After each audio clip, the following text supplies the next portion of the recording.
Welcome to Stitches in Time, the podcast discussing Doctor Who the way it was meant to be watched, in chronological order, one clip at a time, starting at the Big Bang and ending with the heat death of the universe. I'm Becca, the Matrix Archivist, and I spent the last 12 years of my life meticulously editing the entire televised Doctor Who universe into chronological order. And I'm Mandy, and I too just hit things until they work. That checks out.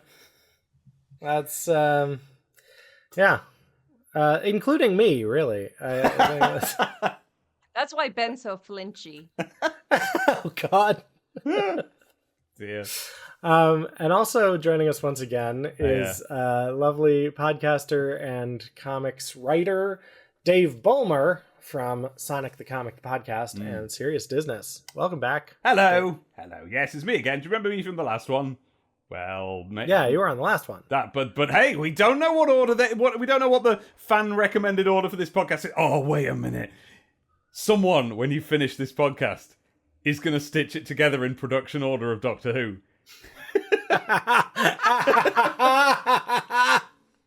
And that's going to be their 12-year project. Except it'll be a longer project, because you know what I mean. You can talk about 2 minutes of footage for an hour. Yeah. How long is it going to take them? They have to go all the tangents we go on different about different episodes. Yeah, they have to, and anytime you reference anything that happened, they have to stitch that into the right order. Yeah. Good luck, nerds. And that's the title of their project. Good luck, nerds. Good luck, nerds. That should be the title of this podcast. We got to do a rebrand, Mandy. Today we're talking about the 1996 TV movie starring Paul McGann. We are not all of it. 42. No. We're talking about 10 seconds of it. We're in 4221 BC. And we are at the point toward the end of the movie where they're basically returning back to the time they belong in, but the TARDIS randomly stops, and there's this awkward beat.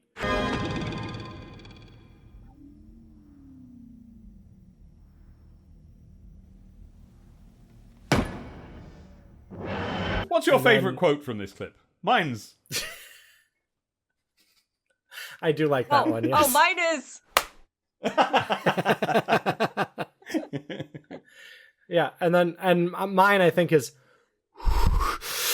like that's supposed to be the TARDIS noise. I'll edit the TARDIS noise into that out. Well, it noise cancelled out from where I'm sitting, so you just did a weird sucking motion. That's just on my local recording. Cool. My favourite bit is this. Okay. That's also the problem with this is that usually when I edit the podcast, I will insert audio clips from the episode in between, and I can't do that here. You can, and you should. Yeah, all right, fair. Becca, how many clips from Stitches in Time are just the beginning of the season or the beginning of the end of the TV movie that clearly wanted to be the beginning of a season where it's, oh, we're doing something with the TARDIS. Oh no, that's not where I expected to be. I feel like that's the starting point of every goddamn season of Doctor Who. Mandy, you just described every episode of Doctor Who. I think it's the premise of Doctor Who, really. Yeah. This isn't where I expected. Don't worry, Ian and Barbara. I will get you home eventually, I'm sure. Yeah, Doctor. Yeah, you really seem like you know what you're doing. This is the bit where Paul McGann Fonzies the TARDIS console. The only way I can describe that. We have to emphasize that this is the American one. Of course. And then Paul McGann goes, "Hey!" Like he does. So I spent he's Scouse. So much of my time... Yeah.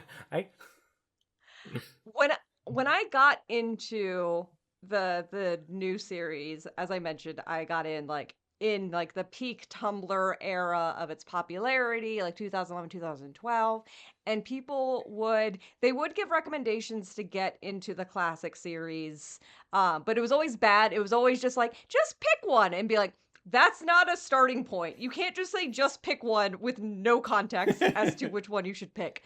But everyone was very in consensus that don't watch the TV movie. They were like, just don't bother with the TV movie. Oh. And I hate every single person, because it took me, I didn't watch this movie until I think like 5-6 years ago, and it is my favorite Doctor Who thing. It's not my favorite, but it's good though. Yeah, yes, I don't understand that. Don't watch it. Yeah, It is. that's pretty weird. Because it's very New Who, isn't it? It's like a lot of the... It's so new. Yeah, a lot of what New Who is kind of based on that feel of that. It answers the question, what would the Doctor be like in the US? Yeah. Like, oh, he'd be shot immediately.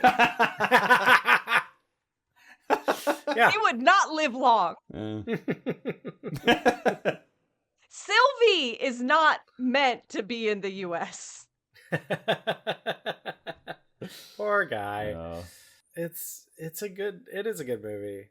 I like it. It's very silly. Yeah. Like Will Sasso. Will Sasso of Mad TV fame. Okay, let me just Google that. Mm-hmm. Yeah, this is the rare thing when we get to tell a Brit, hey, there's this person in Doctor Who that you may not have heard of. I confess I'm not recognizing him including from this. I'm sure you're right though. So he just has a bit part. He like works in like the morgue. He's like he's like a coroner in the hospital or something. He works in the morgue. Right. And Sylvester McCoy's regeneration into Paul McGann in the morgue is intercut with Will Sasso eating popcorn and watching Frankenstein. Oh, him. So is he the Catherine Tate of the Is he famous then?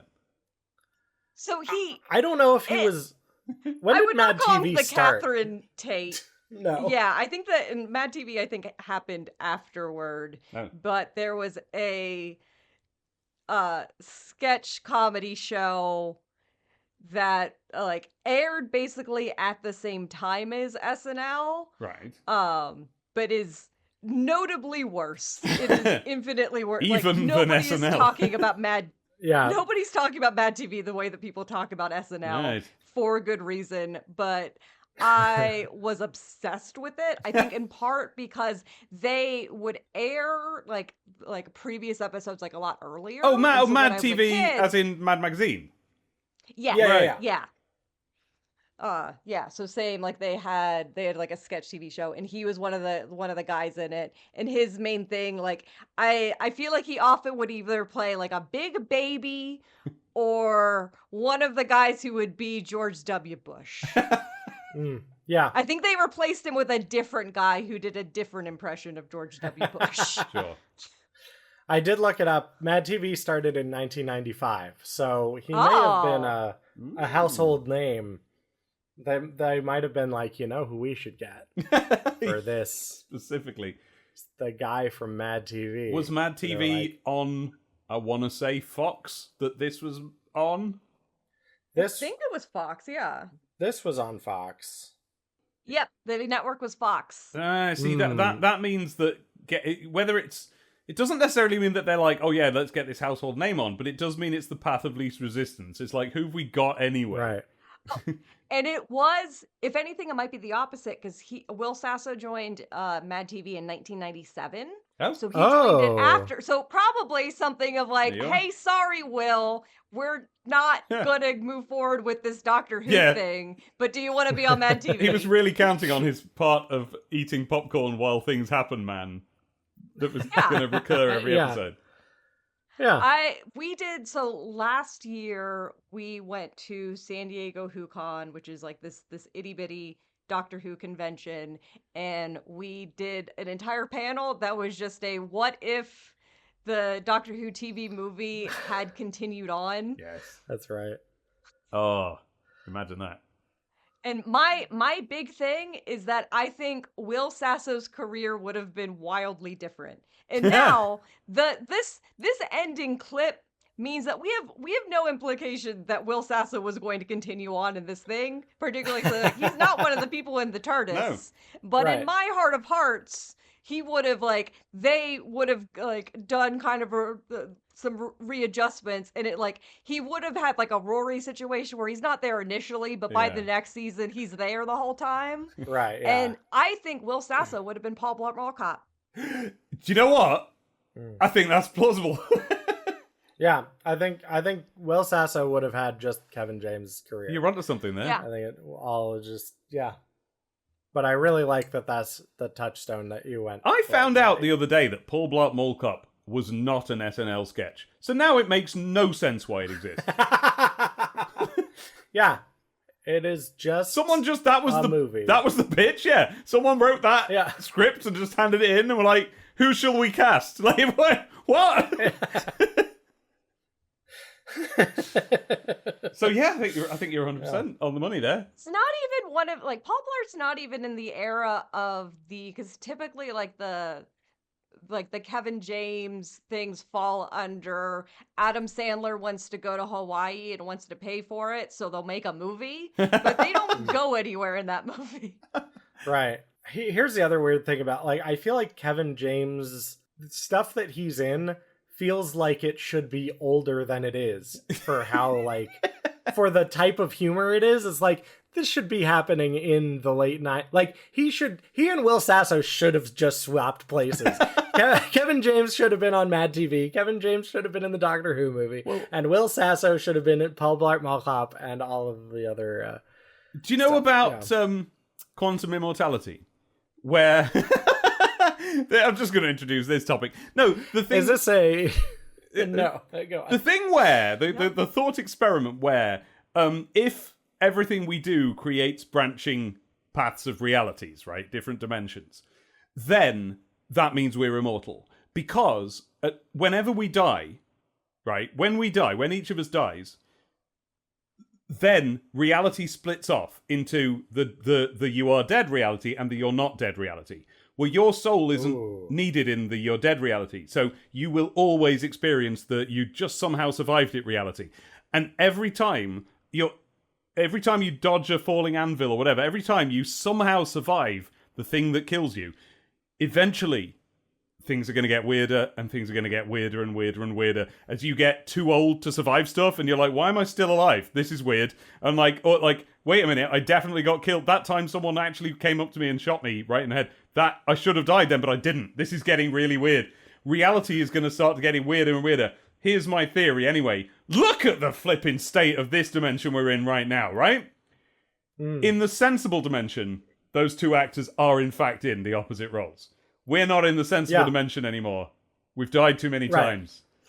You just describe. I know that they're rebooting the Final Destination series. I want them not to do that. I want them to make your pitch instead. Yeah. It's just the opposite of Final Destination. You just keep weirdly surviving everything. Don't worry, I'm working on my own thing about that. Don't you worry. Got that covered. That's amazing. I have not heard of that, but that is really fascinating and interesting. Maybe I just made it up. I don't know where it was something I thought of myself. I'm just assuming it's a thought that someone else has ever had. You had a name for it. You said it was called quantum immortality. Made it up. Is that a I assume it's called I'm Googling that. Quantum. It's maybe the best name. It's got to be called that, right? I'm Googling it just to see. Zero search results. No, it is coming up on Google. So there you go. I regret to inform you that the idea that you came up with has spread to many other people. Well, that's because of how weird the dimension I'm in is by now, yeah. Yeah. No, I don't take credit for that idea. I'm sure that already exists there. What I'm not doing... It is also known as the many worlds interpretation. Well, yes, the many mechanics. Yes, but that's the branching paths. It doesn't talk. That doesn't talk about you always surviving your death, which I don't claim to have made that up. But what if I did? There is in one of the universes you did. Yeah, this is the thing. Anyway, what I am doing is I'm carefully not telling you how the the story ends that I'm writing about that. So that can be a surprise. I'm excited. When I'll write that, I don't know. It's been on my to-do pile for about 15 years. Yeah. Well, when you decide to make it, maybe you're always just in the dimension where you decide not to make it. Yeah, I've never made it. Yeah. Writing Maybe... that story is what kills me. Yeah, that might be it. Why did you always put your typewriter above that avalanche?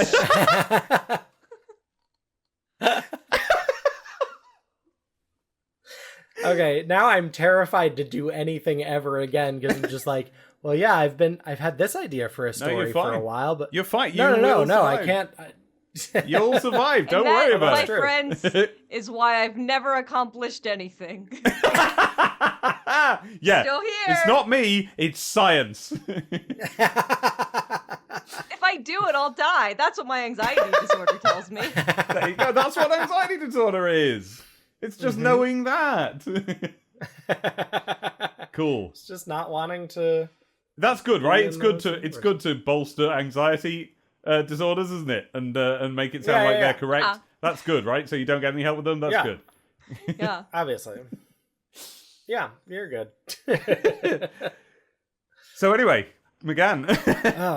Yeah, McGann. I mean, this movie is just, it's so silly. We've got Eric Roberts. Well, first of all, we've got a goo master, a goo snake. A goo. Yeah.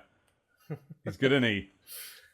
Yeah, and then it becomes Eric Roberts. Eric Roberts was actually the reason why I saw this, because I am a big fan of, I love watching a stupid Lifetime movie. Like, like just made for TV, bad Lifetime movies. And Eric Roberts does a series called Stalked by My Doctor, where he just plays a crazed doctor that just like gets obsessed with a patient and he stalks them. And there's all these things, like he also plays, like he has like an imaginary version of himself where he's just like always on vacation. Like the version in his mind that like is his quote unquote conscious that tells him like you gotta stop stalking that woman is just like always hardening a margarita. So does it keep cutting to him on a beach in a deck chair going, no? No, he's just standing there. He'll be in a room like in the middle of kidnapping someone, and then he'll also just be in a Hawaiian shirt. I did at there's a Doctor Who convention out here in LA, and Eric Roberts has been to it. I've gotten a photo with Eric Roberts where I'm dressed as him, specifically in the Hawaiian shirt with a margarita. Brilliant. That's amazing.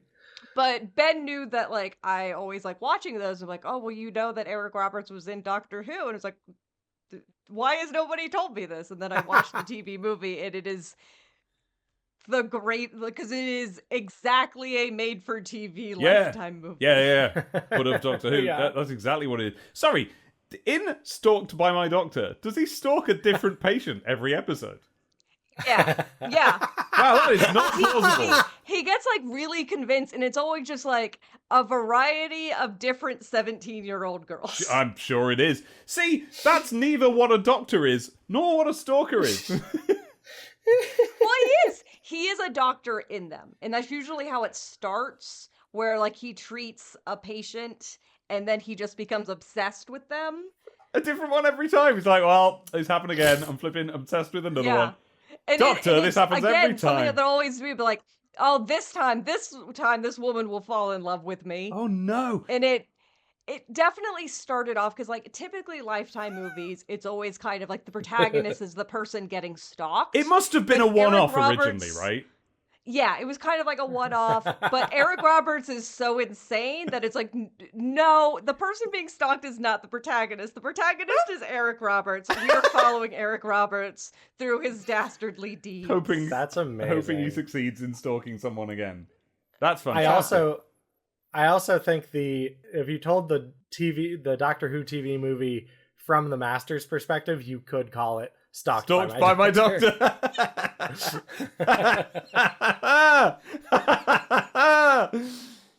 Isn't he good in this? He knows what's going on. He's so good. He's like, right, oh, so I'm an evil Time Lord, and this is a kind of dodgy film anyway. It's like, hell yeah. Yeah. Yes, can I please have a really tall collar? No taller. No taller. I've done my research. I've seen the tall collars that Time Lords have. Whenever Eric Roberts has to play a normal person, because originally, like, the Master isn't originally Eric Roberts. Eric Roberts is just supposed to be a random paramedic, and then he gets possessed by the Master. Yes. And that is the most unbelievable part of this, because you can't tell me that Eric Roberts has ever not been evil. He's interesting to look at to begin with, isn't he? Yeah. Now I love the scene of the snake diving into Eric Roberts' mouth, like while he's sleeping, and his wife is just in bed next to him, like rolling her eyes because it's like, oh, he's making so much noise, he's snoring. God damn it! I'm just trying to get some fucking sleep, and meanwhile he's like being possessed by this. So this has to be the weirdest entrance of the Master. Like, the Master had a lot of interesting interstitial times in the series. There was the time when he was all burnt. There was the time, there was other times when he was different weird things. But I don't think there's much of a precedent for him being a slime snake that can possess humans. Like, that didn't really happen again, right? That's not what the Master is, right? I was explaining as I was watching this movie in preparation for this podcast yesterday. Did you watch the whole movie? I watched the whole movie, yes. Okay. And I was basically, like, I was texting with a friend of mine about, like, oh yeah, I'm watching this movie, and then I was like taking clips, and she was just like, wait, what is the context of this? And I was like, there is no context. This is the context we're given. It's nothing. Is you just have to watch it. I will adhere to, I love it as a thing. It is not like, it's because its purpose is to try to, like, we're rebooting Doctor Who. Yes. We're going to make it for an American audience. Yes. It does not work in that way because it gives you, it is so dedicated to the Sylvester, like all of the Sylvester McCoy stuff that it starts with. I love this stuff. Yeah. It's great seeing him afterward. It does not work if you have zero context for what's going on. It needed to start just like the Paul McGann, they're like, or they have a dead body. They have found a dead body. They're bringing it to the hospital. They're trying to find out what's happening. Oh God, why does this guy have two hearts? Have all that stuff. And then he suddenly turns into a different guy. And all of that other stuff should have been flashed. Genuinely, what I think they should have done is that everything, all that stuff with Sylvester McCoy sitting and reading in the TARDIS or whatever it is, and then coming out and getting shot and all of that should just have been for the BBC airing in the UK. Because then to us, it's the continuation of the series. But yeah, the actual story in America should have started with, like, who's this weird guy in the hospital? What's happening here? Where did he? We don't remember bringing this body in. What's this? The mystery would have been a bit better there. Which you can kind of feel going to, like, then the next time they try to reboot it with Rose, they do go from that way of, like, we need the outside perspective. Clearly Russell had the same opinion. The Doctor is a mystery. Yeah. And it doesn't have to start with, it was on the planet Skaro that my old enemy, the Master, was finally put on trial. It was like, this is a lot of info dumping that we do not need any of. Yeah. It's like they're trying to solve a problem that does not exist. Yeah. Right. It was interesting. So I was also watching some, like, behind the scenes interviews, and it was interesting hearing them talk about how, like, because this was like, I guess this project had been, like, floated around for a couple of years. Yeah. Possibly as a BBC thing, possibly as an American thing. Like, it was at one point, I guess, like, Steven Spielberg was, like, considering doing something about it. When the BBC was talking about it, they were very hesitant to put Sylvester McCoy in it because, like, they were viewing the McCoy era as, like, oh yeah, no, that was the, like, petering out of the popularity of Doctor Who, and that's why it was canceled. And, like, so they were, like, very hesitant to do, like, that part of the script rather than just, like, a clean, like, reboot or something. And it is sort of interesting to hear them talk about it because, like, you know, now that, like, it's back and it's, you know, and Mandy and I both were not like fans until after the Wilderness years were over. It's hard to remember sometimes that like, yeah, at one point Doctor Who was just like, oh yeah, we don't want to touch this property. It's not really like I don't think anybody wants to like see this or like have anything happen with this. Like, yeah. Have either of you seen that documentary that they made, Doctor Who Am I? I don't. Where they have it's the screenwriter from the TV movie, and it's him specifically kind of going to, it's mostly like American conventions, like it takes place at like Gallifrey 1 and does stuff, but it's something of, because this TV movie is so hated, it's him kind of him kind of going back of like, oh, I've been ridiculed for this, and kind of seeing versus now, like how the fandom is kind of like reassess this movie and they enjoyed a lot more. And he's like, oh, I can show my face in fandom and not be like, it's not like a bad thing, but it's him kind of like coming back to like the Doctor Who's, on the one end, like kind of talking again of like, this is kind of like the Wilderness things. We were trying something. We didn't know if this would work. Yeah. And then having like, it was very vitriolic hated, and it was him coming to like American conventions and people being like, no, we like this. Wow. I'm surprised it's that hated, because, or it was that, I mean, it won't be anymore, but like, I guess because when it aired, I wasn't on the internet yet. I didn't get on the internet until 97, and so I didn't see any of the complaining that supposedly must have gone on. I guess here in the UK, all we would have found out about it was there would have been an episode of Points of View or whatever, and they would just say, people are writing in saying they didn't like this, and then that would be the end of that, and I wouldn't have watched that because that was for grown-ups. But what I do remember is that because I remember when it aired. In fact, I've got my VHS of that night. It was Doctor Who night, and they did a whole evening of Doctor Who stuff, and I taped it all. And I remember just how Paul McGann just showed up and was Doctor Who, just like, yeah, look at him. Look at him. There's Doctor Who straight away. That I do remember. He was very welcomed. Maybe not universally, but I remember that was the general feeling. I think that like I don't think people had a problem with him specifically much as just like the rest of the production and like I imagine, just knowing what I know about people in the UK and how their kind of sensibilities work, is like, I think it is weird to be like, oh yeah, this is an American thing now. It would have made us still got a British guy in the lead, but it's an American thing. Yeah, it would have really like, creeped us out that Doctor Who was on and was American. Like, I'm sure like, that was really, really weird. On the other side, like we were just watching American dramas at the time. Like, that was the height of the X-Files and things like this. So it's not as if we didn't like American-style dramas. But yeah, Doctor Who being one of them was always uncomfortable. Yeah. And I think there was relief that, not that Paul McGann didn't get to go on being Doctor Who, but that it wasn't an American TV series. If they'd done a series at the BBC with Paul McGann, that would have been bang on. We'd have all loved that. But so it was a shame they didn't do anything. But yes, I think it may have been a bit too much if Doctor Who was actually just American now. And we sort of repeated that recently when the Disney Plus thing was announced. There was a little bit of worry, like, how American is this going to be? Right. But the answer was not American at all, which I think is good. It's kind of weird, I think, with that of like, on the one hand, people still kind of want Paul McGann, but I feel like any time that they've brought him back, it is different.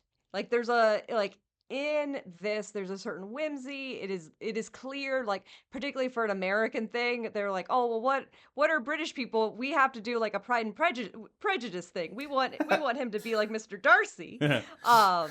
And then when the actual show brings him back, like in the lead up of like the War Doctor, and then anytime we've seen him since, he's very rugged and like, oh, I'm a war guy, and be like, where's the whimsy? Bring the whimsy guy back. Again, where's the wig? Give him long hair. It can be grey. Yeah. It can be grey hair, but why has he got to have this short cropped hair every time we see him these days? Yeah, like I want more floof, and I know Yeah.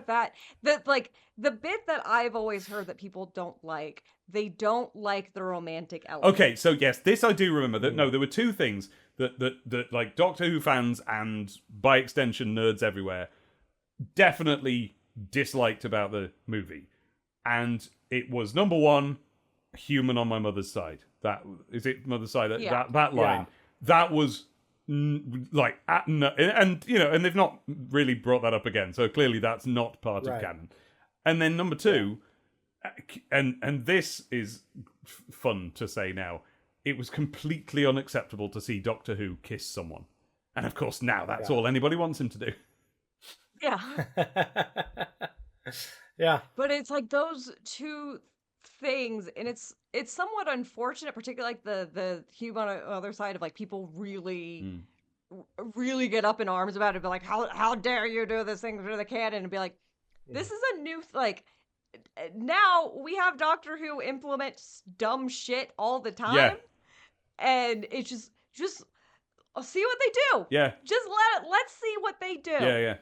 Yeah. And like we got so much stuff. I mean, even the like, there's all the back and forth on like the timeless child stuff now, and we were all pretty sure that like, well, Davey's just gonna throw that out, right? And he was like, no, I'm actually just gonna give it the emotional resonance that it should have had all along. Just gonna use it, yeah. Chibnall, you maybe should have gone to therapy. I understand that you wanted to write something about adoption, but maybe you should have gone to therapy before finishing that draft. I've got a theory. Is Chibnall adopted? Do we know? Is this a thing we know?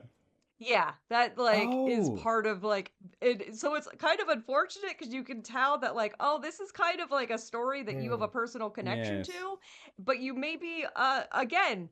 Maybe see a therapist and then do the because it seems like you're avoiding the emotional part, and a completely different guy has to come in. And be like, hey, what does this actually mean in terms of like feelings? Yeah. How does that make you feel? I have a theory that Chibnall had the Timeless Child thing all written out and in his satchel that day when he was on that episode of whatever it was. You know, when there's that clip of him young talking about how the latest season isn't very well written. I reckon he had that on him that day, just in case he could hand it in to anybody and get it written, get it made. I reckon. And fair play to him, you know, and he got the job and he did it eventually. I didn't like those series, but he did it, didn't he? So fair play to him there. When New Who started up in 2005, there was a really fascinating. You guys have probably gathered this since, but you won't necessarily have known this when you started watching it. I don't know. There was this real sense of like we didn't know if it was a continuation of the old series for ages, like all the way through Eccleston. We didn't really know if this actually was a continuation, and they kept. One way to describe it is teasing it. The other way to describe it is deciding that it was. Like I don't know if they knew how much it was a continuation, but little things kept coming in. There was the moment, and I think it was in Christmas Invasion. No. What's the one that we did last episode? Runaway Bride. Runaway Bride. I think it was in Runaway Bride where you get to the end of the episode and he goes, Gallifrey! And everyone in the UK watching it, all the nerds go like, yes! Because it's the first time. We've been through like 2 seasons of the show and they've never mentioned Gallifrey. We didn't know if Gallifrey is in this version of Doctor Who. But a really big moment on that journey was the one with the watch and he turns into a human. Yeah. And you see his sketchbook and flipping Paul McGann's in it. Because at that point, we were like, well, this is starting to feel like it is a continuation of Doctor Who. But not the TV movie. That'll be separate. That'll be a different thing. So to see those past faces come up in the sketchbook, and one of them's Paul McGann, that was such a big moment watching that when it first went out. It's like, oh, it's Paul McGann. It's canon. Yeah. That's like the Richard E. Grant thing from Rogue last season. Yeah, it was exactly like that. Yeah. Yeah, and I feel how much of that is, rather than them thinking about it in terms of like, oh, what's canon to the fans, what's canon this, and be like, hey, we want to respect the actors that did this before. Yeah. In terms of like, if you're thinking of it more as like on a production side, on a creative side, regardless of the fact of whether or not it hit, like, Paul McGann was doing the job. You would have respect, like, 100%. let's just do a throwback to the previous actors that have like done this role and like put stuff into it, regardless of whether or not it like succeeded or failed. And Russell was a huge fan of all of it, of course. So to him, it's his thing. I think that was a part of it as well. It was like the gradually unveiling of like, when you hired me for this job, you didn't know how weird I was about this. I'm putting it all in. He pretended at first to be making a serious show for normies, and then it's like, no, this has got all that stuff in it. Don't you worry about that. I'm putting it all in. But it just, he had to like roll it out gradually. Yeah. But I think that also works. Like, I was trying to explain Doctor Who to somebody recently, and like somebody who had like seen like a handful of like New Who episodes here and there. You know, I was saying like one of the things I really like about the show is that it only gives you exposition that you need to understand what's happening. Yeah. Like you don't have to come right out of the gate and say it was on the planet Skaro that my old enemy, the Master, was finally put on trial. Like you can just be like, hey, there are these plastic people. Let's get safe. Yeah. Also, I might have some expertise in this field. Like, you know, that's all you need. And then like by the time you get to, you know, the end of series 1 and it's like, oh yeah, now we have to bring up regeneration. Yeah. They handle it then. They don't have so to like good. They don't have to like plant that seed. Yeah. You know, they don't have to tell you that in Rose or in like the end of the world. It's just, and they shouldn't. You know, we'll get there when we get there. Yeah. When I had my rewatch of like new Doctor Who and watching it, like obviously they did not intend for Eccleston to leave at that point, but it does kind of work in terms of so much of that first season is teaching you about kind of like, here are the elements of our story. It's the tutorial of Doctor Who, and then the final thing that you need to learn about Doctor Who is that Doctor Who changes. Yeah, I think it's perfect. I think honestly, love Eccleston, but structurally, that I think is the perfect time for them to do a regeneration. Exactly for that reason. It's introducing a new audience to the concepts of this thing, and there's almost a reset with the regeneration into David Tennant. Of course, he was so loved straight away. Like everyone was like, "Oh, what's this gonna?" So the by the way, the sort of on the ground report there, we only really knew him from Casanova, which was a previous RTD drama, I think that he'd been in, and so when they announced him, it was like, I don't know. He's a bit young and pretty. I don't know if we want him to be Doctor Who. Like Christopher Eccleston, he looks kind of oldish and weird. He's got an odd face. Like that's perfect. This guy's just like a good-looking young man. Do we want him? But he landed so well, and his first series he was so good in it, and he just is that good of an actor that everybody really liked him. But so with him, suddenly he's the Doctor now. It's like, here we go. Now it's the real series. Like, you've been through this learning curve, and now we get to just settle down. We get to watch a normal thing, and you can just relax and be fans of it. And by the end of a couple of years of that, you walked into Toys R Us, and just the size of the Doctor Who wall was incredible. It worked so well for them, and it just... Who knows if we still have New Who if that hadn't happened. I mean, I think also, like, the fact that Eccleston regenerates at the end of series 1, like the fact that you have a regeneration, then I think allows you as a writer to say, okay, now we can do an episode like School Reunion where we bring back Sarah Jane. We like talk, like give the hint of like, oh yeah, there is a history of this show, you know, to kind of like acknowledge it without being like, oh, well, if you haven't watched Pyramids of Mars, then you're not going to understand what's going on. Like, you know. Yeah, and be like I had that when we watched the whole reveal of Sutekh. I was watching it with a group of people, and it was great watching it with people who know classic Doctor Who, and it's like seeing their faces and kind of be like, oh, this is a thing. But I didn't need that to know it's a big scary dog. That's a bit about what I need to know. And I was like, so what's Sutekh? And be like, a big scary dog. That's about it. Okay, yeah. We've we've seen the big scary dog before, and that's about all that you need. Yeah. Like, the thing that sells the special effects of Doctor Who in any era, be it guy in a mask, be it shitty CSO, be it extremely excellent CGI, the thing that sells it is the actor's reaction to it. And seeing, like, the 15th Doctor react that way to Sutekh, it's like, yeah, you don't need to know anything about this to, like, see the terror on his face and realize, like, oh god, we're all fucked, and I don't necessarily need to know why, but, like... Yes, and in fact, that was one of those odd situations where they kind of did try to fill things in externally, didn't they? They showed that the old serial edited down as one of the Tales of the TARDISes, with the timing being like, go on, you can watch this just before you watch the finale. You can find out who Sutekh is. To be honest, and that isn't one I'd watched. I sort of wish I hadn't, because I thought it was better without that. It was like, you know, like, so when I was watching, I was like, oh no, this must be the most terrifying, like, baddie that old Who ever had in it. And then you watch it and it's like, well, once again, I'm a bloke. Yeah, it is. The thing that's so funny to me about Sutekh in that classic series is, like, he is just sitting in a chair the whole time. That's all he's doing.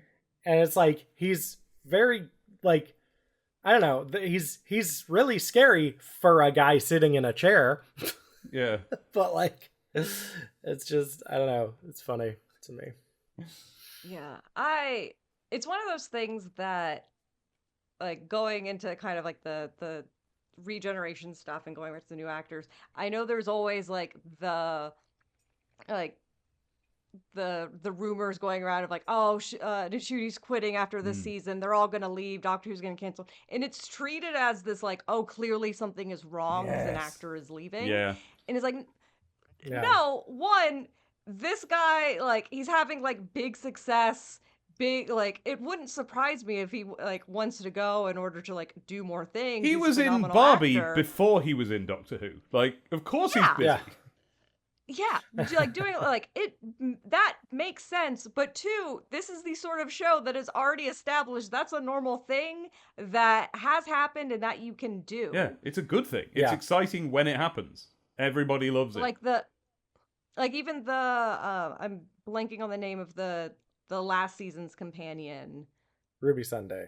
Ruby Sunday, when she, like, because she's not in, at least for like these early episodes of this like new season, and people were also making a big thing about that and be like, y'all, she's a young actor who just did a major series, is probably expecting that she's going to be doing some stuff and maybe wanted to take some time between and do some other things. I assume you'll have seen the new episode, will you? Yeah. Yes. We watched it together last night. New companion's good, isn't she? It's a whole new approach. I cannot wait. I like her a lot. Yeah. It's like, wait a minute, this whole setup is a little bit problematic. Oh, here we go. This is interesting. I do like, she reminded me of, like, she was almost like, she reminded me of, like, when Clara Oswald was introduced as, like, this mystery companion, and there was this whole, like, mystery built around her, you know, and she should have reacted the way that Belinda reacted, that was just like, no, you don't get to, I don't get to be you don't get your to decide adventure. that I'm a you mystery. Just take me home. Like, get me home, and then you investigate whatever you want on your own time. He's like, you asshole. I think we're destined to be together. And she's like, right, well, first, stand a few paces away. And second, no. And that is something like that was a big criticism of that Moffat era, of that the companions that he was introducing, it was creepy. They weren't people, they were plot points. And so getting to kind of see like a rebuttal to that of like, no, you're gonna treat me like a person first, and I didn't consent to any of this. It's so she used the word consent. It's so refreshing. I flipping loved it. The Belinda thing again, it feels a lot like this is a production thing. This is, you could like, I feel like with a lot of Doctor Who, you can kind of feel like the writers needing something of like, well, we have an actor that needs to step out, and so we're going to do the Ruby Sunday equivalent of she tripped over a rock and sprained her ankle. But there was an actor from a previous episode that did really great. Can we write something in for her? Yeah. Can we kind of build a plot around, like, it would not like, maybe that was something that Davies had planned the entire time, but it would not surprise me if he didn't, and he was like, no, I just like this actor, so I found more Yeah. stuff to do with her. I think it's like bringing Martha on and being like, oh yeah, she was killed off in the last thing, but we'll just make her an identical cousin of somebody. It'll be fine. Yeah, and look how many times the Russell just brings an actor on because he likes them, and you got to see him like that person. So like David Tennant was from Casanova, Christopher Eccleston was from The Second Coming. It's stuff like that. He'll just be like, yeah, I worked with that person and liked them, so I'm putting them in. And so, it makes total sense. Compared to, we think of like big sci-fi stuff, and we think of it like the auteur theory of here's just like one guy who's just like spinning all these plates and playing like 40 shots, like, and I feel like that's what Chris Chibnall wanted to be doing. Like, he was very much of like, I'm sitting in a room, I'm not showing anyone my scripts, I'm turning everything in late, I'm doing this kind of like solo on my own, and it shows and is worse for it. Versus a lot of the stuff that Davies is doing, you can kind of feel the like, I'm getting stuff as I'm going. That's a good story idea. That's a good good actor. Can we put more stuff in them? Yes. Can we do more things with them? You get the sense with Davies that his method of writing is that he sort of skips over to a typewriter and just his hands start going, and then he zips it off and reads it and goes, "Oh, that's good." You know, like he's not sure what happens while it's happening, but it comes out. Yeah. And that might be the way it works. I don't know.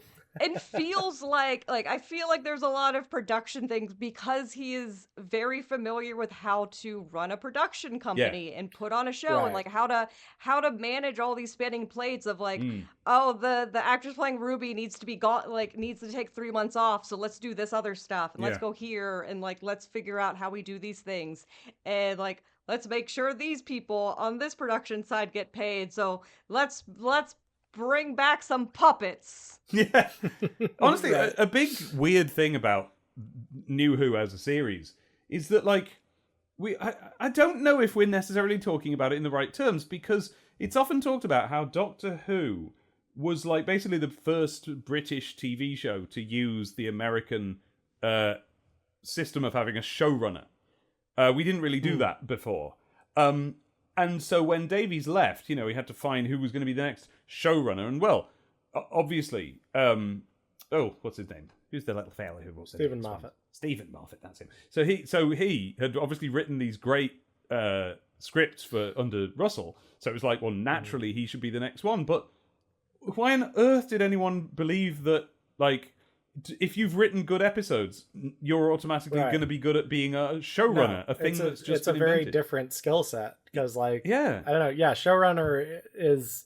Showrunner's balancing plates. It's a completely different thing. It's a production job. Yeah, it's totally different. And then, like... Yeah. And you know, and actually, you know, Moffat did a lot of it all right. You know, we had our complaints about Moffat, but, like, the series didn't really fall apart. But it did have whole years where there were hardly any episodes, and it was plainly clear that why. It was because he had like 2 other series he was trying to do at the same time, because he recognised his day in the spotlight was going to be fleeting and he had to get it all done at once. So you had flipping Dracula going on and you had Sherlock going on.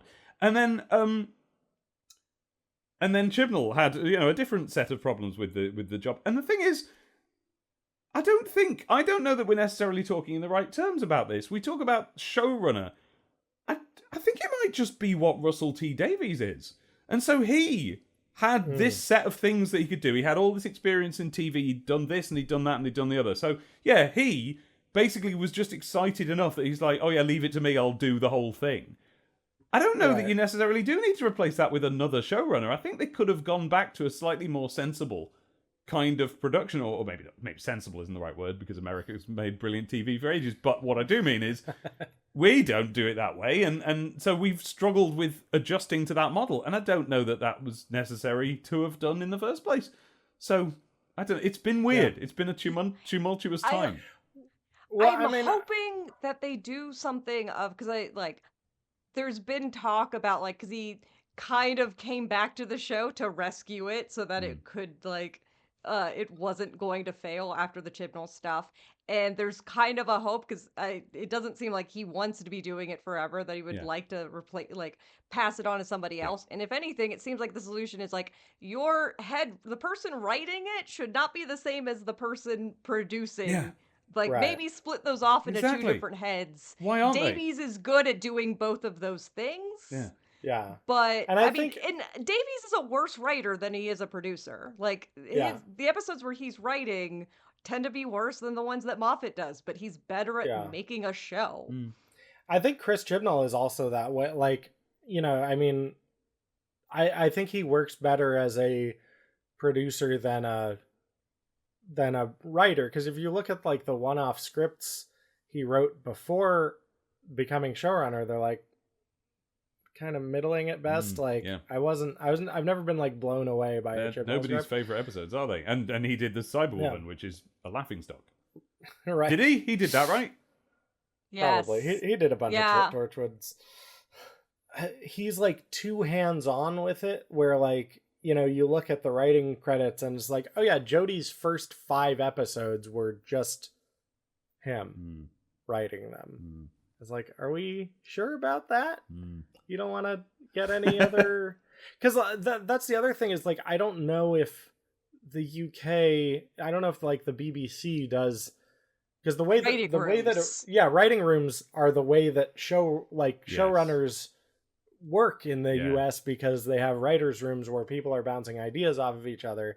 And, like, it feels like that's not really a thing that Doctor Who has ever done. Doctor Who is like they hire they hire a writer, and that writer turns in an episode, and then Russell or whoever goes over it and maybe changes a couple of bits, and that's...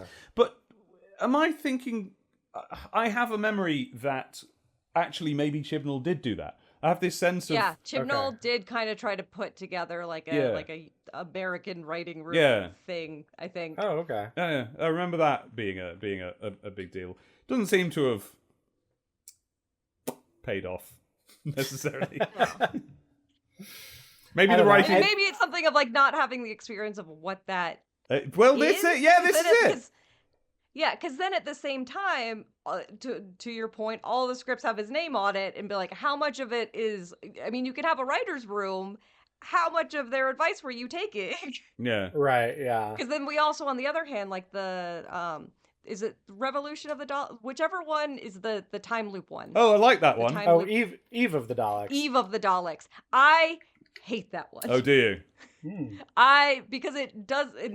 his whole thing, like, I don't like it because I'm a big fan of time loop stories, and I feel like it doesn't understand what a time loop story is for. Oh, and so am I. So I'm going to have to revisit that one. I did watch it. I did watch it in the bath on a laptop balanced on the toilet lid, because by that time my wife was like, no, I'm not watching Doctor Who with you. If you don't like, she'd watched all of New Who, loved it for years, but by that time she's like, Dave, you're on your own. So I may have to watch it again.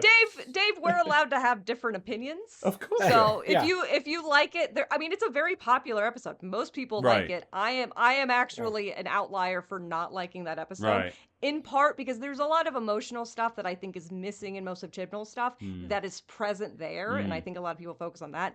I am very focused on just kind of like that side of it, but a big thing of it was he wrote it in one draft. And my complaint is I can tell. A time loop script? You don't write those in one draft. Yeah, and that's why it kind of like the rules of the time loop kind of change as he needs them to. Right. And like they get to a point where a time loop doesn't matter.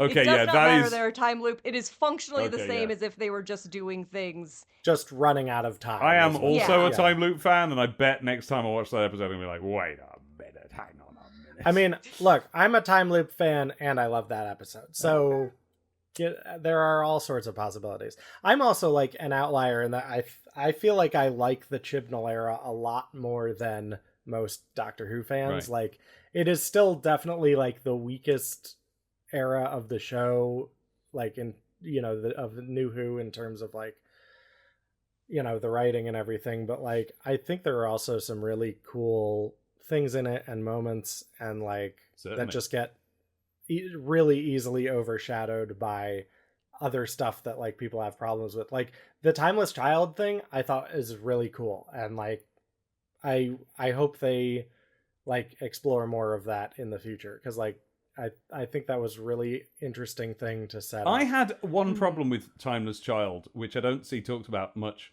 which is that it makes the Doctor, if you taken it, this is an opinion I formed when the episode was new. It's changed since then, but like it kind of made the Doctor into a less morally good character, because if you're a person who can regenerate an unlimited number of times, well, now anytime you're not sacrificing yourself to help someone, you are doing an evil act. So anytime the Doctor did anything to preserve their own life from that moment on, is like, well, you're the villain then. If there's anyone else in the room who would who could possibly be helped, babe, you could have been Ginger this whole time. Just keep going. And maybe I say this from my position of privilege as a Ginger. But look, there is a finite number of actors in the UK, so this is it. That's the thing. That's the burn only through them all. It changed it so that if they just let the Irish be Doctor Who, you would get more Gingers. Yeah, what's going on there? Yeah, yes, it sort of changed the formula a little bit, so that previously the Doctor only regenerated rarely because, like, that it would be ridiculous otherwise. Now the Doctor only regenerates rarely because you would suddenly have to hire different actors all the time. It became more of a mechanical problem rather than a plot problem. Whereas she should have been regenerating multiple times an episode after that. She should have been like, oh, okay then, right, here we go then. I'll just, no problem, I'll jump in front of there's lasers coming for everybody, not a problem, I'll stand in front of that, zoing, right, brilliant, here I am, now I'm, I don't know, some actor. Now I'm Colin Firth. Exactly. My thing with the Timeless Child, which, as kind of said before, I didn't feel a lot of emotional resonance with it. It was just like, okay, here's a thing that you're just kind of throwing out, and I'm meant to care about it, but I'm just, at this point, I'm not caring about Doctor Who generally, so trying to make me care about a thing that I don't really care about. Yes. I feel like Davies did a better job of like, oh, we've put an emotional connection onto it, and so now I care about it. Yes. But it's a similar kind of thing as like, when people get mad about the half-human thing in the TV movie, to bring it all back around, I'm like, I don't really care about that, but I don't hate it either. I guess I would have been interested to see if they did anything with it. It's just a joke, isn't it? It's just a little gag that he says. Yes, it's supposed to be funny. I'm half human on my mother's side. That's a joke. I don't mean the Doctor is making a joke. I mean the script of Doctor Who, the movie, is making a joke. And you're supposed to go like, oh, that's an interesting thing to say. And then you just move on. It's not, they weren't bothered about canon at the time. Yes, I had that same trouble with Timeless Child. Throughout a lot of the Chibnall era, it was like they kept telling me things, and I kept not feeling anything about them, and that was ultimately it. Just became boring. Yeah, but I also feel like there is a certain amount that I think is important in science fiction and fantasy things, which is like the fanfic potential, and not just in terms of like, oh, these two characters can kiss, but like, I have a starting point of an idea. Yeah. It does not matter how good of an idea that you actually execute in the show. So long as you present an idea and that's a cool idea, that is good for your, like, you got to put something into a fan's idea and make something big and like, oh, that's a cool concept. What can we do with that? Like, an interesting thing. Yeah. Yeah. Yeah. Yeah. And it's very interesting in that way. Whether they'll ever explore it anymore, we don't know, but and let the Master be a snake again. Yes, maybe the new maybe the Timeless Child thing can incorporate whatever that thing was, that whatever species she is, she's half human. Why not? Exactly. Just fuck it. Yeah, exactly. Yeah, the mother, still half human. The mother just did that, though. Weird human. It was an X-Man. It's actually a completely different species, but they also happen to pronounce the name of themselves human. Yeah. So sorry, it's human. Yeah. No, Humar is just a town. It's a province on Gallifrey. Yeah. Oh, I'm human. And that's why the Doctor the has always desert. been fond of humans. Because he's like, oh, my mum's a human. Like, it's different, but, like, you know. Yeah, it's just an inside joke with the Doctor, specifically with himself. There we go. We that a lot. fixed canon. Didn't expect to do that today, did we? Dave, remind us again where we can find you online. Yes, it's demontomatodave.bluesky.social, bsky.social, whatever it is. I wish they would change Blue Sky so you can just put people's names in again. That was one of the things that was That'd good be about nice. Twitter. Demon Tomato Dave on Blue Sky. Look me up. I'm a drawing of Bob Hoskins as Mario. That's my avatar. You'll recognize me by that. That I drew years ago. I'm Demon Tomato Dave on YouTube. I've got 3 videos that are good. One is Doctor Who. It's a 5-minute distillation of all of the history of the entire 60 years of TV series of Doctor Who in a short 5-minute blast. Also, I got a couple of good videos. Dave's first game is good. Learning to settle, that's good. I used to make videos, it should be alright. But now I make podcasts. Sonic the Comic, the podcast about the obscure, but actually far more accurate to the games, Sonic the Hedgehog comic we had here in the UK, and also a sort of portal to the 90s. If you want to live in the 90s, come and listen to Sonic the Comic, the podcast. You find it at stctp.zone. And you can also search for Serious Disney, because it's me rabbiting on for hours and hours with my friend Jahan about animation things, about Disney and all the weird things they're doing with their remakes and so on, and how to film a musical and what's going on with Frozen and things. It's all Disney stuff. If you enjoyed this, it's Amazing. that, but about cartoons. Great. I'm looking forward to tuning in on that and subscribing. Well, I'll warn you, the episodes of that one are long. It's long. I mean, STCTP. Maybe- Sonic is 2 hours long per episode. It's all. I only make long content. Sorry, you've seen why. Yeah, apparently. Look, we've been recording for an hour and a quarter now. It's fine. Yeah. Yes, listeners, please join us next week, which will be our 1-year anniversary of this Oh, podcast. fantastic. Ooh. Congratulations. And we will be watching part of the Daleks' Master Plan. Ooh, is that the one where Oh. is that the series where a Dalek comes out of the sand or water or something and goes peh peh peh? It's a really good bit. I don't remember. Oh, this, the but Daleks are so funny all the way through Maybe. Master Plan. I'm gonna start listening to. I didn't know about this podcast until about half an hour before I came on it. But now I know about it. Hell yeah, I'm listening to this. I want to find out what the first Yay. chronological thing is in Doctor Who. Oh, it's the castration vulva. Right, yeah. Good, cool. For the love of God, let's please end on that note. That is lovely. Bye. Bye-bye, everybody. Bye. Bye-bye. Thanks for listening to Stitches in Time. Music by Becca McGlynn. Art by Mandy Oquendo. Logo by Ben Paddon. Produced by Becca McGlynn and Ben Paddon. Did you know you can listen to this podcast with your eyeballs? Subscribe to us on YouTube.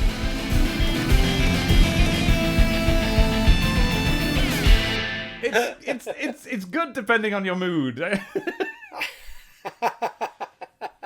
It's good so long as you have the correct opinions. Sylvester McCoy, Peter Capaldi, both doctors let down by the fact that they only got 1 episode with their correct final form hair.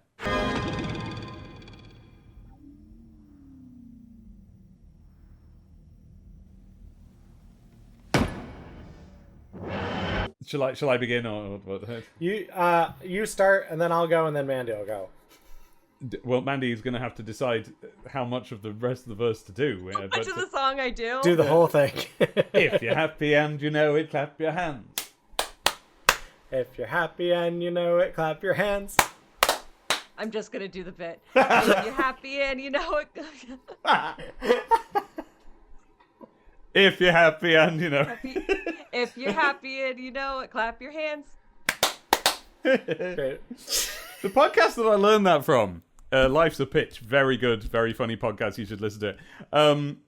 The guy who leads that does the most wonderful thing. He goes, If you're happy, he does the whole song. And he goes, if you're happy and you know it, and you surely want to show it, and you're happy and you know it, clap your hands. And it's that and. He just replaces the if with an and it makes the whole thing sound like this tumbling run-on sentence. It's amazing. That's incredible. It makes him sound like, it turns it from a song to like an insane rant. It's amazing. If you're happy and you know it, and you really want to show it, and you're happy and you know it. Oh, it just exposes the artifice of the whole concept of writing a song somehow. Now I'm really doubting if I was happy and if I did know. Yeah, I know. Like, a minute ago I was. Now I'm spiraling. I don't know. I also realized that me continuing the song for you guys it didn't sound weird to me, but it sounded to you like. Clap your hands. There was a pause, yeah. If you're oh yeah, no, we've put this like 5/4 measure in there just to fuck with things. If you're happy in your prog. If you're happy in your Dave Brubeck, clap your hands.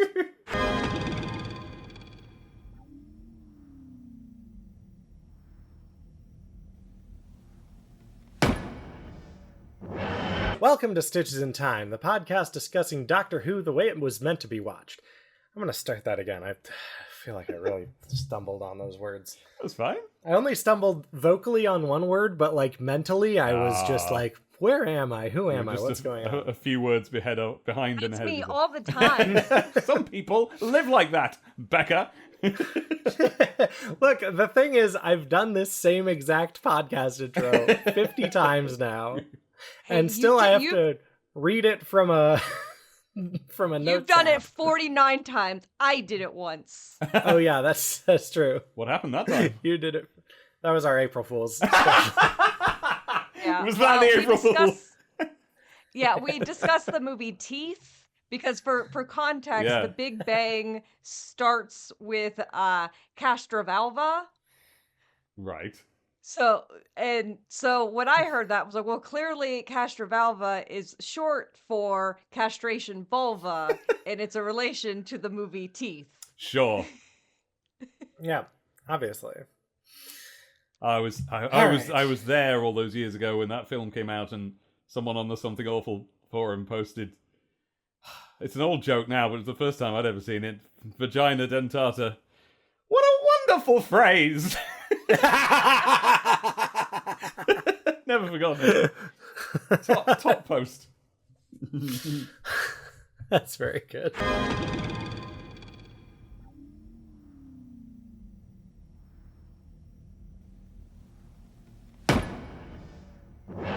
Should I wait for that plane? I'm gonna wait for that plane. Yeah, Becca and I also live, we live next door to each other, Oh. and also right by an airport, so if you hear us just cut ourselves off mid-sentence... Why do you record in separate houses then? Why don't you just go round and record together? Because to the comfort of my own home. Yeah, reasons? technically, we can do it now because Ben actually has a mixer that we could put two microphones in. I see. So like, it's better to get separate tracks, isn't it? Yeah. Yeah. Yeah. Because Ben and I used to do that. And we would have a podcast and do it. And it was actually particularly since Ben is so loud that no matter how much we would try to segment them off, you can hear Ben on my microphone. Oh, absolutely. 100%. I mean, so me and Jahan, Sonic the Comic, the podcast is done in England and Ireland, and I edit it on separate tracks. Serious Business, we always do it in the same room as each other, and it has a different vibe. And it kind of allows me to edit it less because that live feeling. It just because most of the reason for editing is just to get rid of the ping distance. When we laugh at each other's jokes to fix that. But Jahan he's a foghorn man, and he won't mind me saying this to strangers like he is. And so the last episode, I compensated too much. It's really clear that he's sitting a distance away from the microphone. There is a lot of reverb on him, whereas I'm right up to go yes, yeah. And there's going to be some ASMR problems. It's going to be I'm whispering in your ear, and while Jahan's over there going whoa, whoa, whoa. That's amazing. Anyway, in that spirit, Welcome to Stitches in Time, the podcast discussing Doctor Who. Sorry. Okay, I'll do it properly. Fine.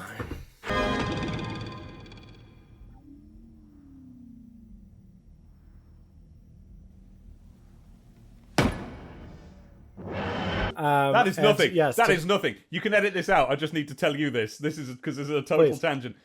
I've got two friends who are a couple, and they have a Garfield podcast, right?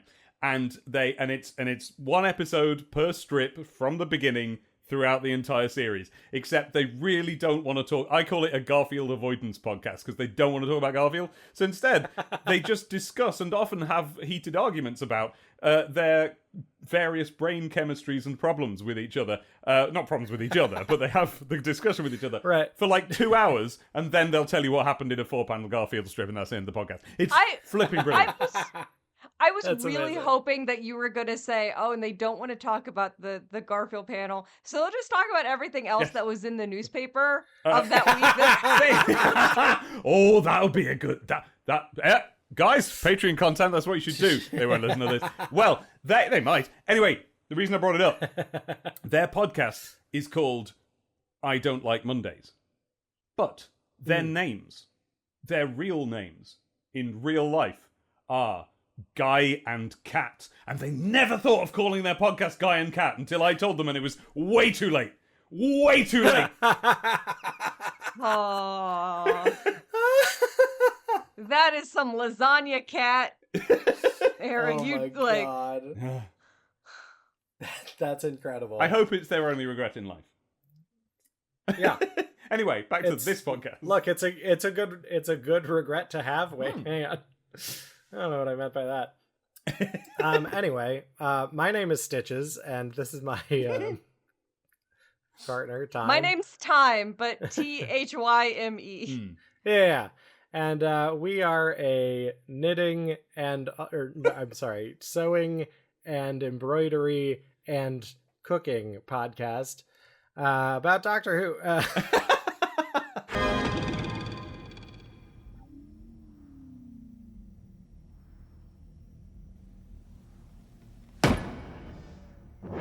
It's a sublimation print if I ever saw one. Yes. I assume it is a Doctor Who top, though. Yes, it is. Good, yes, good. This is the Sylvester McCoy sweater vest, but just as a tank top. It's certainly what it reminded me of, but it could also have been something... Southern California. It was sure. It could also have been something that you saw and went, well, that's sufficiently resonant... not resonant. Remindery, whatever the word is, of the Sylvester McCoy top that Reminiscent? I'm going to have... Yes. That I'm going to have it. Like how I'll just edit myself saying the word reminiscent into that, and it'll be good. I'm wearing a representation of all the wood paneling in the TARDIS from the TV movie. Oh.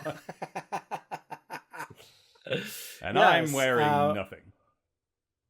Oh, they can see the video, some of them. I was gonna ask you about that, but no, some of them will see the video. It won't work. Oh well. Oh man! All right.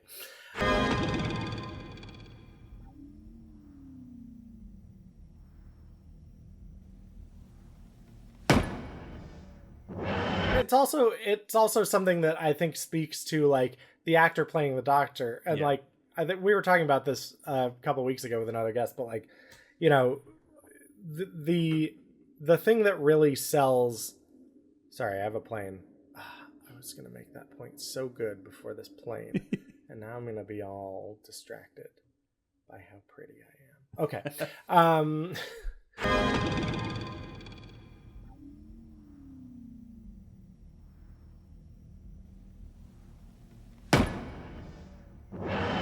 It's so... she used the word consent. It's so refreshing. I flipping loved it.